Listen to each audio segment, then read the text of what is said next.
All right, everybody. Anybody that's a football fanatic, ladies and gentlemen, boys and girls, children of all ages, anybody that's a football fanatic, we are now officially live here at JP Football Fanatics. What's going on, everybody? Hope everybody's having a good night so far. Hope everybody's enjoying, you know, with what little time we do have left here before we approach to midnight. And I hope everybody enjoyed their weekend too. I know a lot of football games that kind of went on this weekend. I'll get to talk about some of those games a little bit, and then maybe I'll talk a little bit about playoff picture and stuff like that too. If you have not done so already, please be sure to drop a like on this video. Please be sure to also leave a comment down below too. Any new NFL content that you would like me to see, like me to do for the near future, guys. I'm always here for you. I'm always here for you no matter what, and I want to. And I want to be able to give you the best content, NFL content, as much as possible. You guys deserve it. I know you do. And I know you guys want to hear my opinions because obviously when I go live like this, I always give my opinion. I always give you the benefit of the doubt as far as how football games go and everything. So any new NFL content that you would like me to do moving forward, please just drop it in the comment section here. Or if you're live right now, you can also leave it in the live chat as well.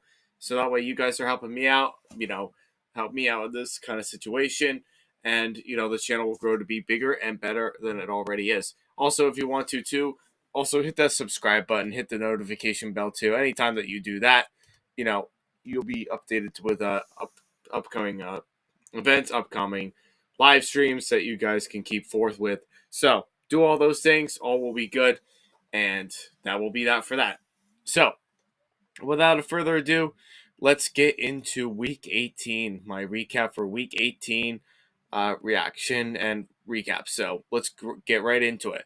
So, just to be real quick before I do get into it too much, I just want to let you know, thank you for all your support for the regular season. The season's not quite over yet. The regular season, yes, it is over already, but we're heading into the playoff season, man. This is like the meat of football. This is where football gets intense, and we get to see the best of the best. So we'll talk a little bit about that tonight and see who's going to really be a team to really look out for. Teams that might be a little bit, flying under the radar for this coming weekend. So just keep in mind of all that. So let's get right into it. And continued prayers are for number 3, Damar Hamlin. Really good so far. Really good reports of what I've heard about him so far for this week. We'll talk about the Bills too when we get to it, but continued prayers for number 3 is always beneficial and will help everybody out in the long term. So just keep your eye on for that. So this week I went 10-6, and my overall record for the regular season is 154, 112, and 2. So I did really well this season, well above 500, and over 150 games predicted correctly. So definitely a really, really good regular season here after 18 weeks of football. Crazy to really think about that we already made it through 18 weeks of football. Crazy. Just crazy to really think about. So that is my overall record for the straight ups. Again, like I've said all year, I am not doing against the spread or anything like that for those picks for this year. Maybe we'll try it next year and see what happens. So that way I kind of get a little bit of the feel as far as, how the system works and everything like that. And I'll keep more on track of that. So that'll be something for next year. So let's go over my top 10 teams after week 18. Let's talk about those. Number 10 is the Baltimore Ravens. The Baltimore Ravens are a big question mark for me. If Lamar Jackson's not playing this weekend, chances are for the Ravens to make it further is very slim. Defense is playing better. I like what they have on defense. I think they're very strong. They did get a little bit sloppy against the Bengals, but overall, I think defensively they've vastly improved as far as what they were like in the beginning of the year, letting up a lot of points. So I think coverage has gotten a lot better. I think, obviously the blitz is something that the Ravens like to do a lot, and they get a lot of pressure on quarterbacks for that. But just offensively, a lot of questions about the Ravens offensively. Without Lamar Jackson, what is this team like?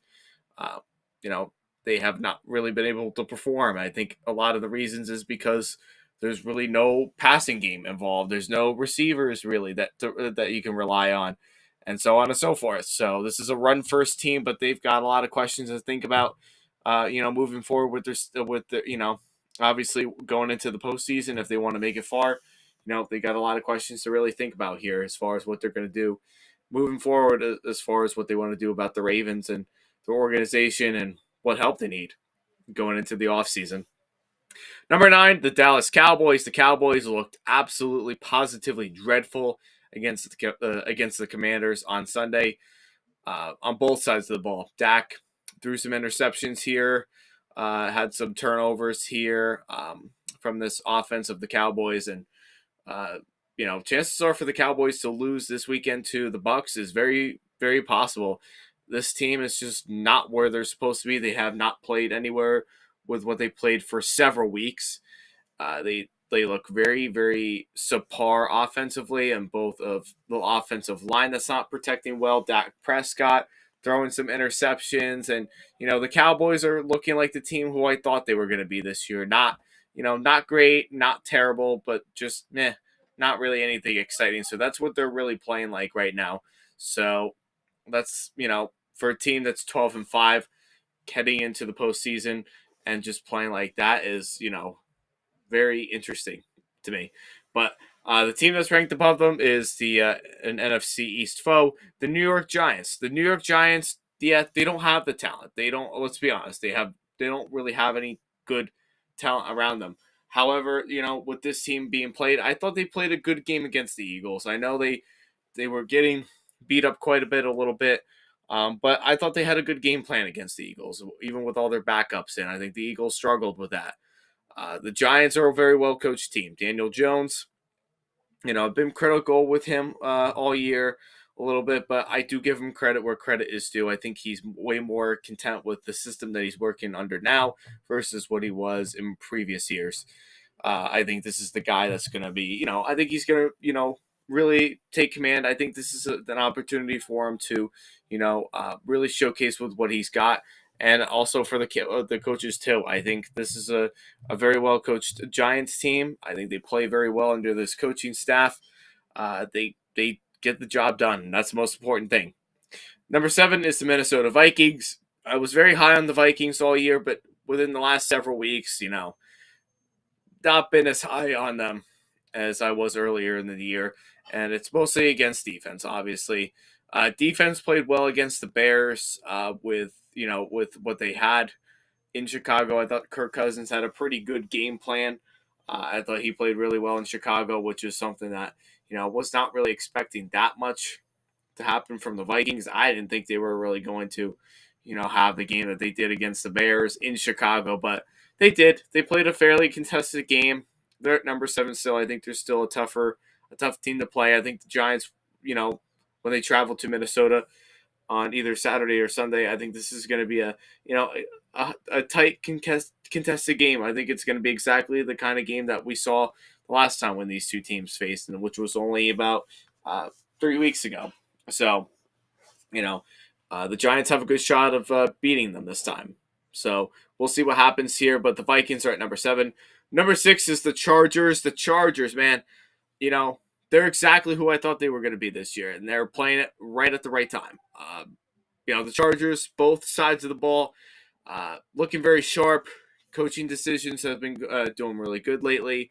Justin Herbert, very limited all year as far as his receivers go, but nailing the head on the coffin. I mean, he's doing what he can to get this team rolling. And I think, with him, Austin Eckler, obviously when you have like those studs on your offense, you can get the job done anyway. So this is a team to look out for this weekend when they go play Jacksonville.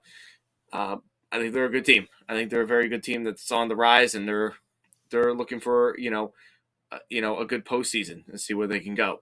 Number 5, the Kansas City Chiefs. The Chiefs, critical of them usually. They're still a very good team nonetheless. I mean, with Patrick Mahomes, they're still a good team. They're still a very well-coached team. But defensively, I think this is where they're really going to get tested. They're going to have the bye week this week, But I think once they get to play like tougher teams, depending on how the matchups work and everything like that, they're gonna have a tough time.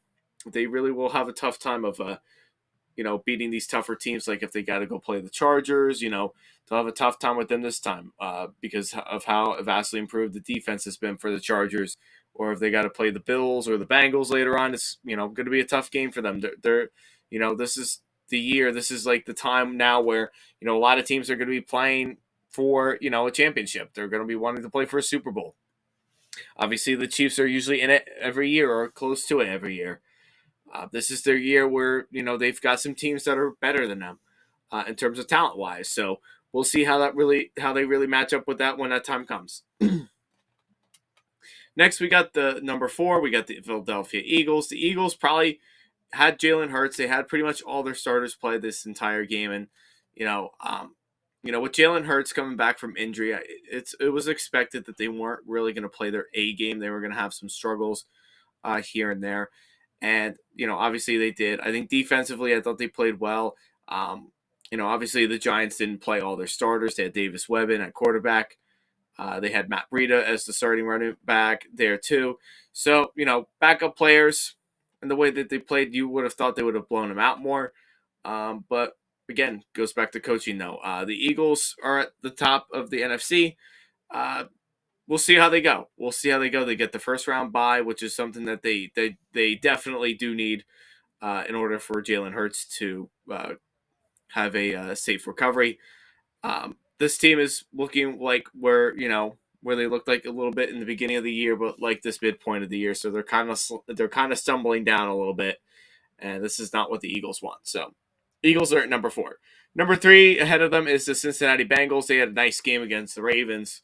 Joe Burrow, Jamar Chase, you name it. They've got everything. They got everything that they need. Defense, healthy again. They're doing really well there too.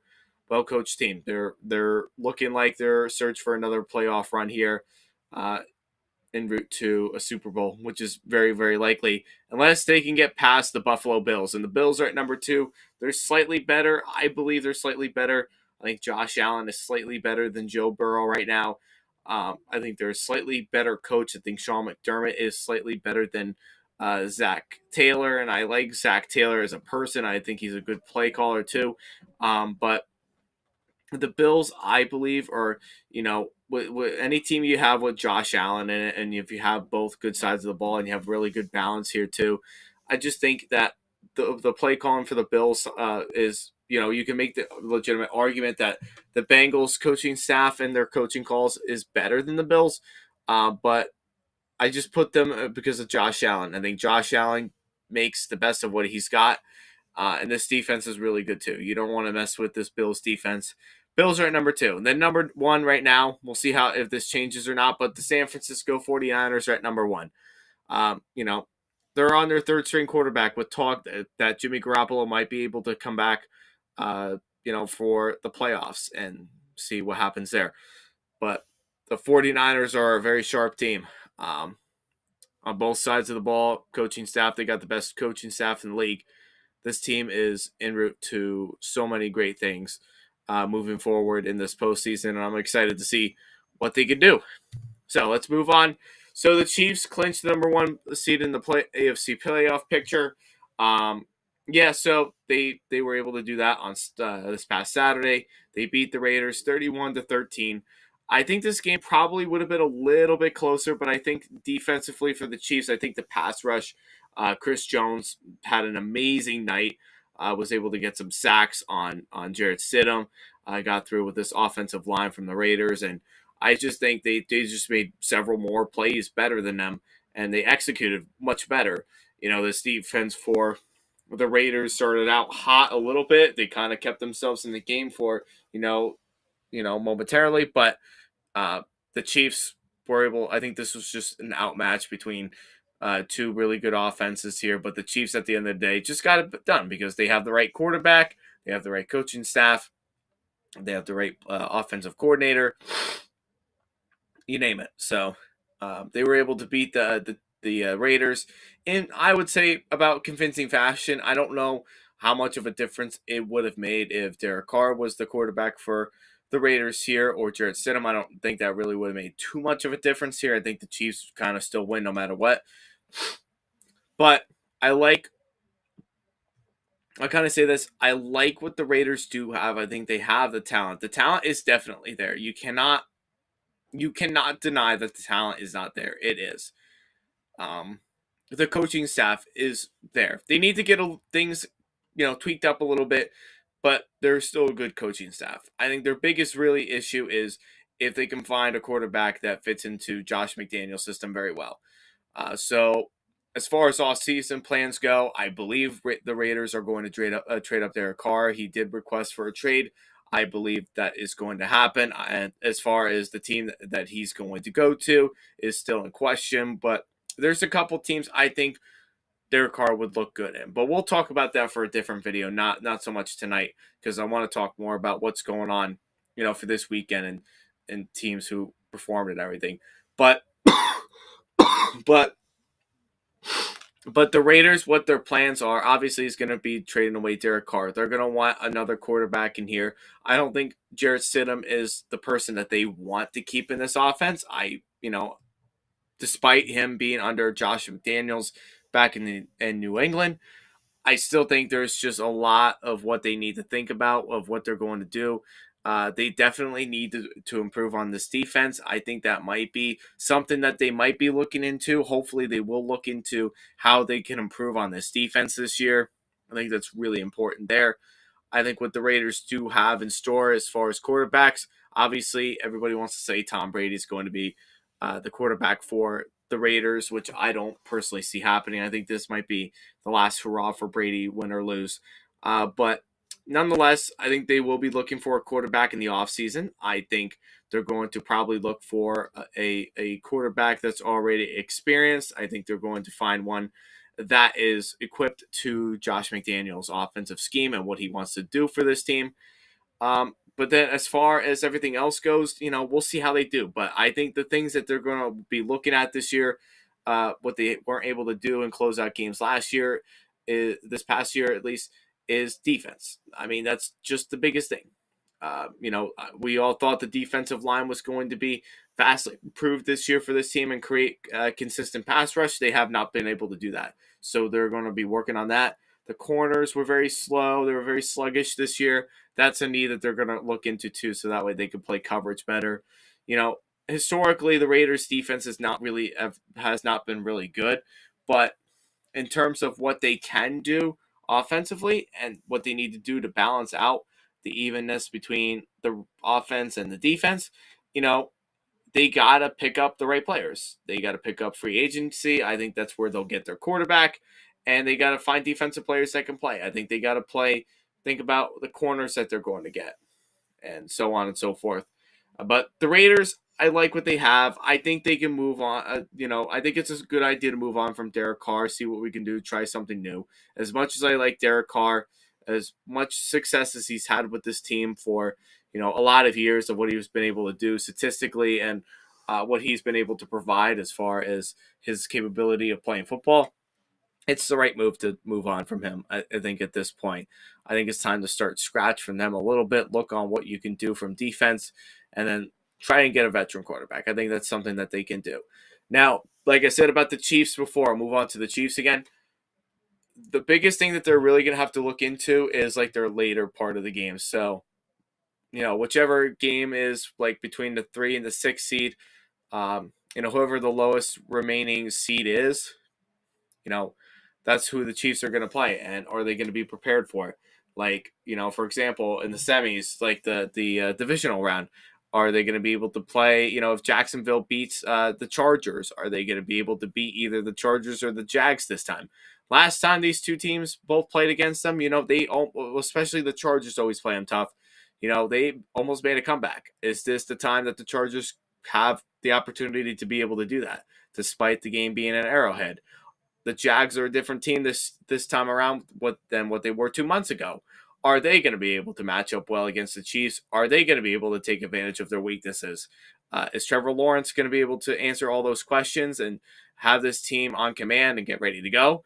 And as far as Justin Herbert goes, same thing with him. Is he going to be able to get this team ready to go? if they go play the Chiefs. And then the lowest seeds are going to be um, the Ravens, which, that could be a loss for them because they go to play Cincinnati, or the Dolphins. That could be also a loss too because in question of their quarterback and who their quarterback's going to be. So, realistically, in a realistic standpoint, I mean, you never know. Things could change, but they're looking at the Jags and the Chargers, both teams that are one of the hottest in the NFL right now. Are the Chiefs equipped to beat either one of those teams? That's all I got to really say on that. So that's what we're looking like for the weekend. And that, again, like with the Raiders, that's what we're looking at for the Raiders. I think that's something that they could be looking into for the postseason and offseason, rather. All right, so here comes Duval County. So the Jags, they came in to this game against the Titans. I think a little bit they did scare me. I'm not going to lie. I did watch the earlier parts of the game. I didn't really get to watch the second half that much. But as far as the first half went, it looked like Josh Dobbs. And I'm not going to lie to you, I really didn't think he played all that bad of a game. A guy who has not had a lot of career snaps for any NFL team. I thought he played a very well contested game. Derrick Henry being back in this game also really helped a lot too in terms of what they could do in terms of running the ball. But Josh Dobbs had a pretty decent game. I thought he had a good first half. I thought he was being able to get everything ready to go. But I think what really helped this team jump out on front is obviously defense. I think, the biggest things are like turnovers and, mental mistakes. And that's what the Jags have been all year round, except for like the last 3-4 weeks. They haven't really made that many mental mistakes. But in this particular game here, they just made a lot of mistakes. They started out very slow. The defense started very slow. Offense started very slow. Everything about the Jags, they just, they had a tough time getting things rolling. Um, they started to wake up in the second half. They were able to come out on top, and they were able to beat the Titans. They made halftime adjustments. They were able to figure out what they needed to do to ensure that they don't see the Titans back out there on the field. And not that the Titans were able to really do much with the offense that they had, but they were giving up big yardages here. And in terms of Derrick Henry, Josh Dobbs getting a lot of time. There's no consistent pass rush.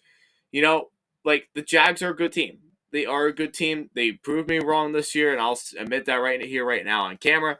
They proved me wrong this year. But here's the thing. I know they're inconsistent. They're still inconsistent because they had a hard time beating the Titans. So the Jags got to clean all that stuff up. Watch the film this week. Study it. See what you got to do to fix up for next week, because I guarantee you the Chargers will be a much tougher matchup for them than the Titans, obviously. I think defensively they're going to be prepared and ready to go. And Trevor Lawrence has to be ready for that. And I think they will be. I think, Doug Peterson's done a really good job. I had a lot of faith in him for most of the year. I know in the beginning of the year was kind of like, don't know where this team was really going to be because they didn't have a whole lot of talent. But this team does have talent now. I mean, you take a look at what they had in Trevor Lawrence's rookie year.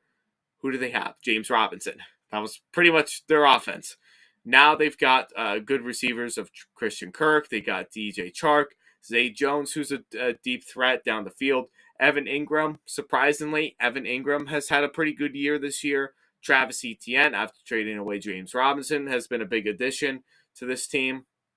Offensive line is still a little suspect, but I think when you have like the outliers, the team, the players that are, outliers from the offensive line, I think that kind of takes away from a lot of things. So I think this Jacksonville team can, I think they can put up a name for themselves. Again, like I said, this is a team, 2 months ago probably wouldn't be able to really compete with anybody really in the playoffs, but now I think they're at the right time where they could upset some teams. I think the Chiefs are one of them. I think they can upset the Chiefs as one of their biggest upsets in the tournament, in the AFC side. Do I think they're going to go to the Super Bowl? Probably not. But I think they're a deep threat. I think they can give a lot of teams a run for their money. I think the Chargers will be a really good test for them to start off and see where they can do. So I like what the Jacksonville Jags have done. I think they're going to be successful moving forward. I think they're heading into the right direction. Obviously, coaching is huge in this situation, and they've got that. So credit to Jacksonville, credit to Trevor Lawrence, credit to Doug Peterson. They've done a good job, and all we can do now is just wish them luck. I think they're right there. So the Steelers are officially eliminated from the playoffs, even though they beat the Browns. Congratulations, Mike Tomlin. You still have not had a losing season. So round of applause for you. Great job. I know. I'm sorry. I doubted you. I thought you were going to have a losing season this year, too. I love you, Mike Tomlin, but I was really hoping for a losing season.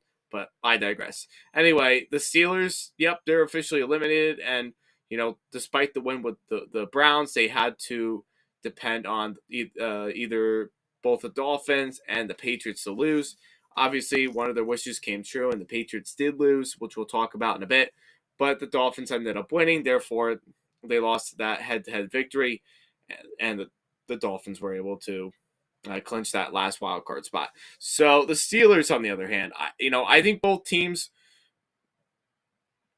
for Pittsburgh, I think Cleveland, I think they're looking like they're heading into the right direction based off of what we were able to see from this weekend. I think, obviously, Kenny Pickett to Pickens, George Pickens, I think, it's a great connection. I think it's something that we're going to see moving forward. I think it's a good sign of what we do see. Najee Harris, the dude was unbelievable in this game. I think the last several weeks, I think the Steelers have finally been able to find a run game in. And it's been working really well for them. I think the run game finally is working. It's right there when they need it. Obviously, defense is still crazy good. Offensive line has improved. So I think the Steelers are heading into the right direction. They're making the right choices. So next year could be an interesting year to see how everything does pan out. But we're gonna look at see what other teams in that division are gonna be playing. What they're gonna be like next year. Like the Browns, I think the Browns are up in the right spot now. Deshaun Watson did have some mental errors. He did make some mental mistakes here and there, threw some picks. His team did turn the ball over a little bit. Defense is a little still suspect, in which their defensive coordinator got fired. So they'll be in the search for a defensive coordinator. And if I was the Browns, some defensive coordinators that could be available. Brian Flores could be potentially one that could apply for that defensive coordinator job because I think he's a great defensive coordinator. Excuse me. I think there's going to be a lot of coaches, I think, that are going to be wanting to apply for a defensive coordinator position. So, they're looking like they might be in the right direction. I think the Steelers might be in the right direction, too, with that Kenny Pickett and George Pickens connection. I think they're in the right direction there. As long as they can keep building on that offensive line, as long as Najee Harris and Jaylen Warren can still, get some split time here and there too, and be able to run this ball consistently, I think they'd be a pretty nice team. I really do. Same thing with the Browns. They like to run the ball. If Deshaun Watson can get some things figured out for next year, obviously, next year, going into next season, he won't be suspended, or at least if hopefully not anything like that, knock on wood. But obviously he'll have more time to practice with his teammates next year. He'll be more adjusted to the playbook, and it'll work out better for the Browns. And I think if they get, obviously Amari Cooper is a number one receiver for this team. But if they do get at least another one, a slot receiver or something like that, someone that can be, heavily reliable, because Donovan Peoples-Jones, as good as he's been, for this year, I think you need to try to find another reliable receiver, see what you can do there. If they can be able to do that, maybe get a tight end too. Actually, not really so much a tight end. I think David Njoku can be, pretty solid here. I think you just really need another receiver, like a slot receiver here. I think you'd be fine. I think the Browns will be fine next year. I think they'll start building up next year. And I think the Steelers will, also be in that same race too. So we'll see what happens next year, for sure. Yep, the Bengals. So I'll talk about this game. The Bengals are at it yet again. They beat the Ravens. So this rematch is going to, happen next weekend.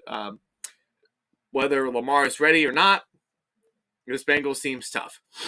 Now, the difference here is if the Ravens did have Lamar Jackson, maybe it would make, maybe it'll make the game a little bit closer. Because remember, in the beginning of the year, these two teams played and the way that the game was played was based off of defense and how well they played. Lamar kind of came through and was able to, muster his way back for a win. Maybe it'll make a slight difference if Lamar is here. Maybe it'll be a closer game, and they could probably try to upset the Bengals. But I'm telling you, I just don't know any other team that's going to go out there and beat the Bengals. I really don't. I think the Bengals are, one of the hottest teams in the NFL right now, if not the hottest. When you go in there and you beat the Ravens like that too, the way that you did, that's a pretty darn good team right there. The Ravens are a good team. Don't get me wrong, and a lot of the struggles for the Ravens is just based off of quarterback. Without Lamar Jackson, the team doesn't really have anything that really scares you. The only thing that they do is defense. But here's the thing: when you heavily rely on your defense to make a lot of plays for you, chances are you're probably not going to do as well. The defense eventually is going to get tired out, and that's exactly what happened against the Bengals. The game was tight. The defense was playing well, but when you get to that latter part of the game, the bottom latter part of the game, you lose it, and your players get tired. Everybody gets tired. You get out coached a little bit. This happens, and I think with the rematch, I think whether you have Lamar or not, the Ravens need to worry. They really need to worry. They need to consider what's going to happen for next year. And like I've been saying all year, I know everybody loves the Ravens. Everybody wants to crown them. You can crown them if you want to. But the Ravens are just not, they're not that team. Guys, they're really legitimately just not that team. They got the right running backs, obviously. Yes, they can run the ball. That's perfectly fine. But not consistently. They don't have receivers. They don't have like a good enough offensive line to hold for Lamar, so that way Lamar doesn't have to run all over the place all the time. Everybody heavily pressures Lamar to be everything for this team, and you can't do that. You just can't be everything for this team. And that's what the Ravens need to look into into the offseason. If they don't beat the Bengals, they have to look deep inside in the mirrors and say, listen, this is what we need. We need X, Y, and Z. We need the receivers. We need some offensive line issues. We do have some of those. I think we're good defensively. But if we can get at least a nice receiver in the draft, take a look in free agency. If there's any receivers that are available during free agency, try to pick them up.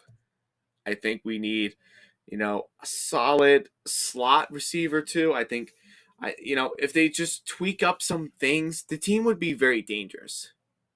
They really would be a lot more dangerous, but they don't do the things that they know they have to do to help Lamar Jackson. And in a way, I feel bad for Lamar. I really do. And I'm not, obviously some people might say I'm a Lamar hater and everything. You can say that all you want. I don't hate Lamar. I really don't hate Lamar. The guy has a lot of talent. The guy is obviously very fast. He's a great running quarterback.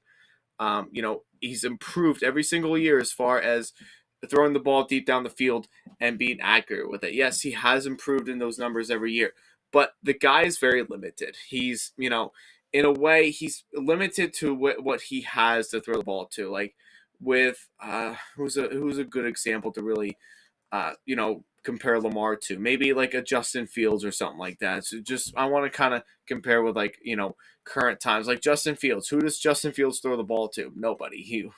Cole Kmet is basically a Darnell Mooney until he got hurt. Lamar needs help. Deshaun Jackson's not going to cut it. Deshaun Jackson is not your long-term answer. So the Ravens got to look into it. They have to look into it. And be quite truthfully, I wouldn't be surprised if the Ravens did pick up OBJ, because I think Lamar and OBJ could have a good connection with one another. They could probably make this team look good, maybe even close to like a playoff team, like a deep playoff team, like a dark horse. But that is up to the coaching staff. That's up to the organization. They've got to look into it. They got to look into what they want to do. So that's what it's looking like. The Bengals are just improving every day. I have nothing else to say about the Bengals except they're just a very hot team. One of the hottest teams in the NFL.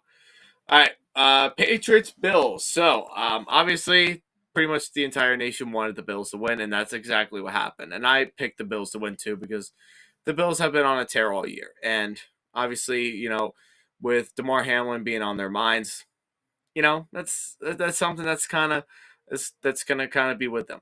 So they played their hearts out in this game. I thought again, I think to be quite honest with you, I feel like with these last several matchups between New England and Buffalo, I feel like Buffalo has just outcoached Bill Belichick all those times, all four times that they lost. They beat last year. They lost to them in Buffalo, but they were able to beat them at the end of the year, and then they had the near perfect game in that wild card game last year. They pretty much had a very very solid game plan against them on Thursday Night Football about a month ago, 2 months ago, and they played a nice, really good game here against them too. I think, obviously, there were some turnovers. Josh Allen threw a pick. Devin Singletary had a fumble near their own territory. So some things did cash in a little bit. Now the Patriots, on the other hand, give them credit where credit is due. I know everybody wants to bash the Patriots. I know everybody wants to say that Bill Belichick tried to cheat, this, that, and the third. Okay, one thing's first. Okay, Tom Brady's not on this team anymore, so nobody should be talking crap about this team anymore. Tom Brady's not there anymore.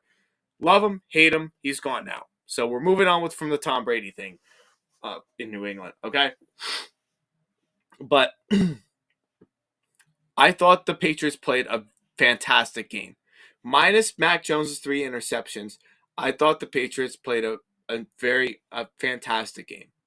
They had a good game plan. They had the defense, where they wanted them to be. They made the adjustments where they needed them to be. This game would have been totally different if Nyheim Hines did not get 2 of those kickoff return touchdowns. I think it would have been obviously it definitely would have been a totally different game. The Patriots would have been able to win this game, but those things happened for a reason. I think the Bills, just at the end of the day, obviously they're a better team than the Patriots. We all know that already. There's no sugarcoating that.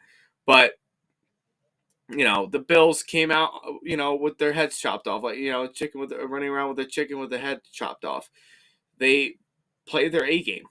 I mean, a couple turnovers here and there, but they played a fantastic game. I think both teams played fantastic. I think Mac Jones, played a fantastic game despite some turnovers by him. I thought he played a nice game. I think it was definitely one of his better games of the season. I think he's going to return next year for the Patriots. I really do. And I think they should. I think he should return for next year. I think the team, needs someone like Mac Jones or, stuff like that. I truly do. So the Patriots are out of the playoffs. So obviously they're not going to the Super Bowl. Everybody can celebrate and do whatever there. The Bills have a legitimate shot to beat anybody in the playoffs. I think they'll have a nice game against Miami next week. It's in Buffalo. They played a tight one last time about a month ago in December when the game was snowing. I thought they played a very tight game there. Obviously depending on the quarterback situation, whether it's going to be, I know I heard some resources saying that Teddy Bridgewater might be starting this week. If not, then they'll go ahead with Skylar Thompson. Depending on who that's going to be, I doubt Tua Tagovailoa is going to be there. So it's probably going to be either Teddy Bridgewater or Skylar Thompson. May not make that much of a difference. I personally don't believe, especially with Skylar Thompson. He's definitely not going to come into Buffalo and beat them in that way. Teddy Bridgewater might have a solid game here and there, might try to keep it close, but Teddy Bridgewater with the Dolphins is just not a very good fit for him. The games that he has played a couple of times this year, he hasn't really looked all that impressive. But the Bills take advantage here. I think they'll take advantage in the first wild card spot. And then, if they can get past the Dolphins, they'll probably want to play the Bengals again.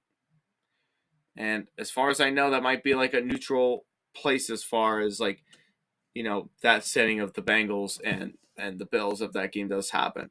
Not quite sure exactly on that, so don't really quote me on that too much until I get all the facts in. But that'll be like a very emotional game that they'll want to win. That's a pretty winnable game for the Bills there. Then if they win that game, they could go into Kansas City and they could beat the Chiefs. That's something that they've wanted to do for all season long. They beat them earlier in the year, but this is like their biggest test now to go ahead and beat them. good position for them right there. So the Bills have everything that's going for them right now. I think this is their time, guys. The Bills, they're going through a lot of adversity. They're going through a lot of pain right now. They're going through a lot of you know uh, shock. They're going through a lot of pain and shock, and just a lot of emotions going on. And I feel like the Bills are the team that's going to go in there and they're going to play their absolute hearts out no matter what. So I'll be rooting for the Bills. They're my pick to go to the Super Bowl this year. They've been all year since like day one practically of the season. Even before then too, I picked them to go to the Super Bowl. This team is hungry and they have a very, very, very good road here to be able to do that. They got a great story ahead of them. They're going through a lot of adversity. They're going to be playing with a lot of heart, this Bills team. So be on the lookout for that. As far as what the Patriots will do in the offseason, well, that's going to decide on Bill Belichick. If we're being honest with you, it's going to rely heavily on what Bill Belichick can do for this team. And a lot of things of what I think the team should do, they probably won't do. What do I know? I'm not the GM. I'm not the coach. So, they wouldn't want to listen to an average podcast guy like me for advice like that. But if I was the Patriots, obviously get some offensive linemen. They truly do need it. Get some receivers in there. If you can get at least another true number one receiver, I think you keep Kendrick Bourne. I think you can keep maybe Jacoby Myers in the slot spot, but he's not really that reliable. But I say you get a number one receiver, get someone for Mac Jones to throw the ball to, and also get Mac Jones an offensive coordinator, please. Matt Patricia, it's not cutting it. Get him a real offensive coordinator, and he'll be fine. Yep, the Dolphins are in. I already talked about that. They're probably going to be no match for the Bills. Without Tua, this team is not really doing anything. So that's all I'll really say on that. And, a nice story for the Dolphins this year. They went through a lot with Tua and his head injury, his concussions and whatnot. They went through a lot this year, the Dolphins, and you feel for them. But I just don't think this is their year. They still have some things they got to figure out. And they got to really figure out what Tua's future is for this team. Is he going to be the quarterback for this team moving forward? Obviously, he played a good year this year. That's not in question, but more so of his health. And that's where his future is heavily reliant on right now, is his health. But the Jets will be looking for a lot of things in the offseason. I think their biggest thing they're going to be looking for is quarterback. Derek Carr, maybe Jimmy Garoppolo, if it's time. Yeah, the Jets will be looking for a quarterback this year, though.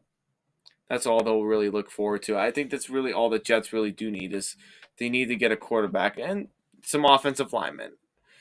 They're a young team right now, the Jets. They're a very young team. They're immature right now.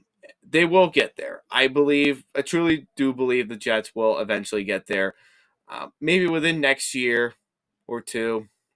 They're heading into the right direction, which is very rare for uh, someone like me as like an avid football person and a big Giants fan living in New Jersey and everything.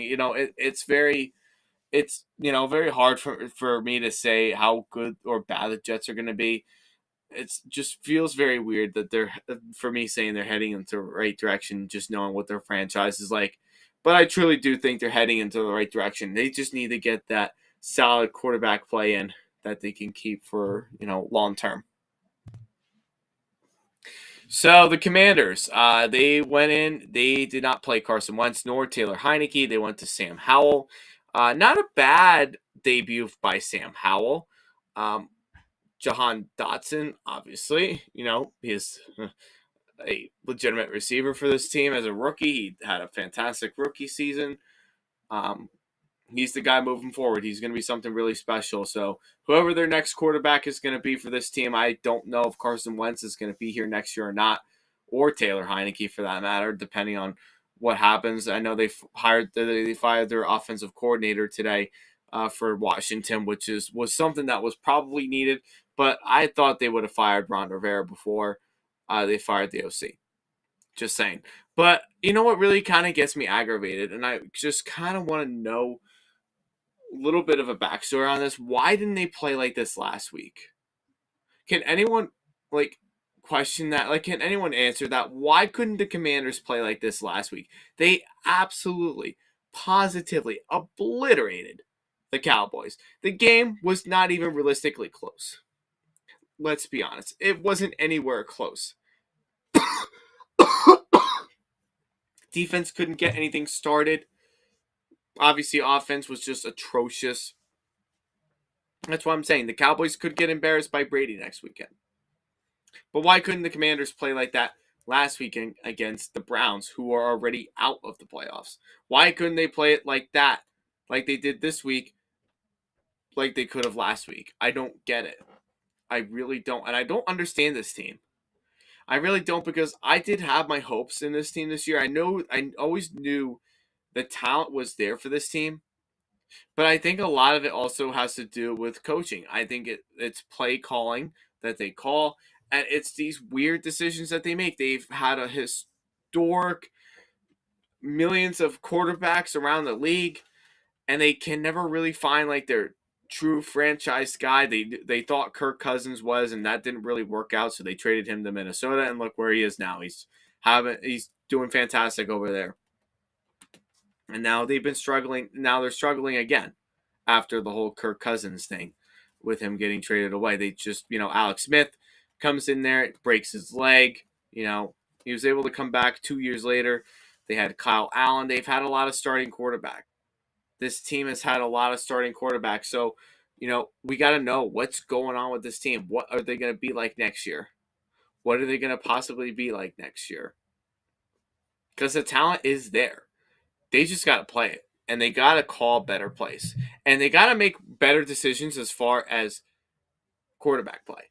Okay, I'm sorry, everybody. I know some people are big Carson Wentz fans because he helped your Eagles team make it to the Super Bowl, or was in contention of it before he, had his injury and everything. Blah blah blah blah. Yeah, I get that. That's fine, but Carson Wentz is not the 2017 Carson Wentz anymore. Now he's basically I don't even know how to even describe him right now, but the guy is just not the 2017 Carson Wentz that we knew already. Okay, he has not played well this year. He had one good game out of the entire 18-week season, and for the vast majority of the season, like maybe less than half of the season, or half the season at least, was based off of injury.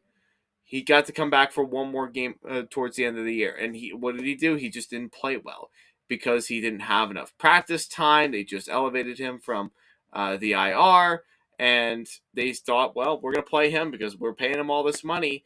We might as well play him. And it didn't work out. It just did not work out. So they have to figure out what their quarterback is going to be. Is it going to be Taylor Heinicke? Is it going to be Sam Howell? Is it going to be Carson Wentz? What's the quarterback going to be like next year?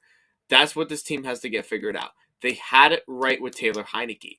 I'm telling you, Taylor Heinicke, if he were to have played in the Browns game, chances are for that game, for that to go towards the Commanders' way, they probably would be in the playoffs right now. And with Taylor Heinicke, he plays well under pressure. He plays well as the underdog. The team responds to him way better than they do with Carson Wentz. It's just a straight up fact. I'm just throwing that out there. All right, the Broncos, they stunk this year, but hey, they ended the season on the right note. They beat the Chargers. Congratulations, yippee-yi-yay. That's awesome. I'm glad you beat the Chargers, a really good team that is a dark horse for the Super Bowl. Great job. You beat them. Obviously the team has a lot of problems. They need to figure out their coaching. Obviously, because with Nathaniel Hackett getting fired 2 weeks ago, they're going to figure out who their coach is going to be. I think they should really consider Sean Payton. I think he would be a perfect fit for this. He's got the quarterback already, or what some people would say probably isn't the quarterback of the future like everybody thought he was going to be.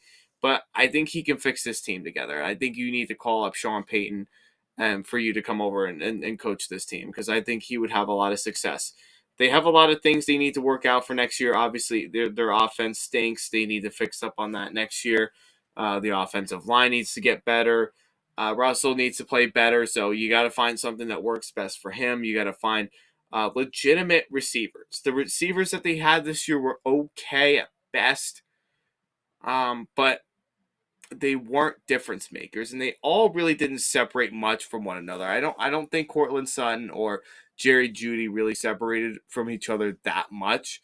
I thought they were kind of similar in their ways, and that's all that Russell Wilson wanted to throw the ball to. He was fixated on throwing to number 14 and fixated on throwing it to number 10. Those were the only two reliable receivers he would throw to. And they're not even that great of receivers, if we're being honest, in the NFL. So, Sean Payton, you get him in there, the team will get it figured out by next year, and we'll see where they are from there. They could improve. They could improve from next year. I think with Sean Payton, if he does come in and he gets hired for the Broncos, I think he'll make a difference. He made a difference for the franchise, for the Saints for the longest time with Drew Brees. He could change this franchise around, and he might be able to get this team back into the winning ways. So another crazy overtime thriller for the Seahawks to end regular season on a high note. So they were able to beat the Rams. The Rams kicked a field goal in regulation. The game was tied at 16. They missed it, hit the upright, and it bounced off of it. It was no good. Then they go into overtime. Baker Mayfield had a chance for the Rams to win. No, I'm sorry, the Seahawks. The Seahawks kicked the field goal. They missed it. They go into overtime. So the Rams, there's a couple changes of possessions here. The Seahawks had to punt the ball away. Then after that, Baker Mayfield threw a pick, which is, why is that a shock to me? And then the Seahawks from there they were able to run the ball very well, and then they were able to kick the field goal to win it. So now they're in the playoffs. So as far as how far they're going to make it into the playoffs, I don't think they're going to make it past the 49ers. I think it's going to be hard for any team to beat the 49ers, let's be honest. But I like the story of the Seahawks, though, this year. They've had the most underrated season I think anybody would have ever anticipated. Ever since the trade to Russell Wilson, ever since they traded Russell Wilson away, including myself, I was one of those people who were like, I don't know where this team is going to lead us. And I think it was a lot of it because of defense. I knew they had talent somewhere in there. I think the receivers were good, but it was just hard to figure out which teams they were going to be able to beat and how good was Geno Smith going to be as quarterback or Drew Lock. Nobody really knew at that point. But Geno Smith is the story of the season. I think if there's any NFL award in terms of comeback player of the year, if there's any player in the NFL that deserves to get that award this year, you got to give it to Geno Smith. And I would put my vote in for Geno Smith entirely. Geno Smith was not the reason why the Seahawks lost these games this year. He played phenomenal. He played a full 18-week season of the NFL, which is, something that we didn't think we would ever see from him ever again or ever in his entire career. But the guy shows that he can play football. There's no question about it. He showed everything. He showcased everything that he knew he could do, and he has been successful with it since then. So it's nice to see him finally get the recognition that he does deserve. So he's my vote for comeback player of the year. But yeah, the Seahawks, they came back. They beat the Rams. They were down a little bit here and there, but the game was kind of close. It wasn't really anything too exciting here. So the Seahawks and Pete Carroll can't really get too excited about that.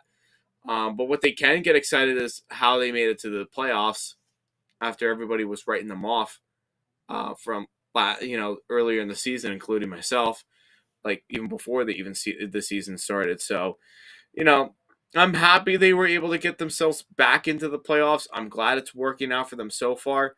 But the question is going to be heading into year 2, is Geno Smith going to be able to perform exactly the same as what he did last year? And that's something that we kind of really need to look into as far as that goes. But other than that, though, I think the Seahawks, might be heading into the right direction. I think you fix up that defense a little bit. You get a good run defense. You get yourself, those kind of things. You tweak up some things a little bit. They could be a pretty nice team. I think for next year at least, they can be a pretty nice team. But they got to work on some of those things. So let's talk about the Lions and the Packers. So the Packers ended up losing this game, and I knew I wanted Detroit to win. They were my pick, and Detroit was able to win. And personally, I would have rather Detroit to make it into the playoffs rather than either Green Bay or Seattle, because I think if the Lions would have gone in, I think chances are for them to be able to beat some of these teams in the NFC could have, very well happened because of how hot they've been. But now we go into the question about the Packers and their future. Like, a lot of talk as of late about Aaron Rodgers. Is this the end of a career for Aaron Rodgers? Some people are going to say yes. Some people are going to say no. So that is the question to end for tonight. Is this the end of a career for Aaron Rodgers? Do you want to hear my personal opinion? I'm going to say yes and no slightly, but I'm leaning more towards yes just based off of the things that he's done without getting too much in detail of that, during the offseason and during the season. I feel now with Aaron Rodgers, I just feel like the way he's played this year, it was not his best play. And a lot of it was because he was missing Devontae Adams, I think was a big part of it too. But most importantly though, I feel like he understood that at this point in his life, he already has a Super Bowl win with this team. And, the team's not doing what I really would like for them to do to help this team get more championships. You know, just those little things I think is making Aaron Rodgers retire. And I feel like he thinks if I go to a new team, like, the Broncos were a huge talk for this year, the Miami Dolphins were like a huge talk. We could, potentially, if Aaron Rodgers does not retire, we could potentially see if he could go with Josh McDaniels and reunite with Devontae Adams. Maybe the likelihood of that might be slim, very low, a little bit. But I think he is done. I personally, truly do believe that this was the last game from Aaron Rodgers that we will ever see, in my opinion. But if it's not, I will be the first person to come on here and say, I am sorry that I was wrong. But I think this is the point now in his life where he's got to think about, here's his age, here's the money that I have, this is how far I've gone with this team in years past. Is it really worth it for me to, risk a life-threatening injury if you ever did get one? Is it worth it at this point in my life? Or do I enjoy life the best way possible with golf, whatever I want to do? I think that's what is going on in Aaron Rodgers' head. And obviously, the other stuff that's making him go off the A wire too is also a big factor too. But I digress on that. But yeah, I believe this was the last game of Aaron Rodgers we will probably ever see. But if he does come back, he may not come back with Green Bay. He may not come back with Green Bay. But we shall see when that time comes. And with all that being said, everybody, thank you so much for tuning in to my Week 18 recap video. Really means a lot. I appreciate it. I know we've done a lot of really cool things in the offseason. Not offseason, this season, as far as like all the wonderful things of like recaps and reaction videos. We've done a lot of weekly podcasts and everything like that for weekly picks and recaps. So just thank you guys for your continued support. The season's not over here yet. So just know before I sign off, I am going live on Friday night at 8 o'clock at night, where I am going to be giving you my wild card picks for the entire weekend. So those will be coming up on Friday night at 8 o'clock. So expect that. And then after that, probably, I know there's a game on Monday night. So Tuesday night will be then, for next week, will be my recap for the wild card and so on and so forth. Then we're going to start getting see a little bit of changes here too. You'll start to see a little bit more content now. I know we've been playing along with this year. with having weekly podcasts and predictions and recaps and everything. So there's going to be some more content coming in the near future. I know, within this weekend or so, um, whatever we can do and plan out, be on the lookout for some new content too from the NFL. You'll be seeing a lot of things. There's a lot of off-season things that are going to be happening. So, we'll definitely be keeping up to date with that too. Maybe we'll have a guest speaker come on too, another podcaster who's a football fanatic like I am, and try to get him on too and see what we can do. So, for the final time tonight, if you have not done so already, please be sure to drop a like on this video, leave a comment down below if you wish. Please subscribe to the YouTube channel too and hit that notification bell. Anytime that I go live or anytime that I am posting new content, whether it's me going live or I'm posting content like pre-recorded content and I'm posting them here to the channel, do me a favor, guys, and just, go ahead and check it out. It may be something that you guys like, and maybe it'll be something that, we can continue doing on this channel moving forward. And with all that being said, everybody, thank you again for your continued support throughout the season, and I hope to see you all on Friday night. This is JP Football Fanatics saying peace out, and we'll see you all Friday night at 8 o'clock. Thank you so much, everybody. Have a great rest of your night.